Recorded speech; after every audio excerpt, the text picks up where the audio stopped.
BCCI IPL 2026-এর দ্বিতীয় পর্বের 50টি ম্যাচের সূচি ঘোষণা করেছে। 13 এপ্রিল থেকে 24 মে পর্যন্ত দেশের 12টি ভেন্যুতে এই ম্যাচগুলো অনুষ্ঠিত হবে। পশ্চিমবঙ্গে বিধানসভা নির্বাচনের কথা মাথায় রেখে ইডেনের ম্যাচের দিনক্ষণ ঠিক করা হয়েছে। ইডেন গার্ডেন্সে কেকেআরের ম্যাচগুলো 2 এপ্রিল বনাম সানরাইজার্স হায়দ্রাবাদ সন্ধ্যা 7:30। 6 এপ্রিল বনাম পাঞ্জাব কিংস সন্ধ্যা 7:30।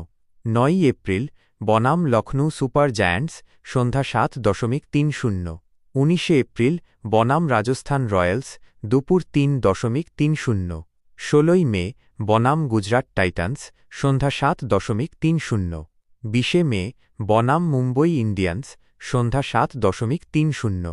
24 মে বনাম দিল্লি ক্যাপিটালস সন্ধ্যা 7:30। অ্যাওয়ে ম্যাচ অন্য মাঠে 29 মার্চ বনাম মুম্বই ইন্ডিয়ান্স ওয়াংখেড়ে। 14 এপ্রিল বনাম Chennai super kings Chennai. 17 April বনাম গুজরাট টাইটান্স আহমেদাবাদ। 26 এপ্রিল বনাম Lucknow super giants Lucknow. 23 May বনাম সানরাইজার্স হায়দ্রাবাদ হায়দ্রাবাদ দুপুর 3:30।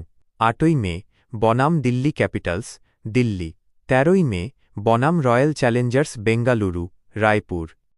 মনে রাখবেন, দ্বিতীয় পর্ব শুরু হচ্ছে 13 এপ্রিল, যেখানে মুখোমুখি হবে হায়দ্রাবাদ ও রাজস্থান। এই পর্বে মোট 8টি ডাবল হেডার, একদিনে 2টি ম্যাচ থাকছে। প্লে অফ ও ফাইনালের ভেন্যু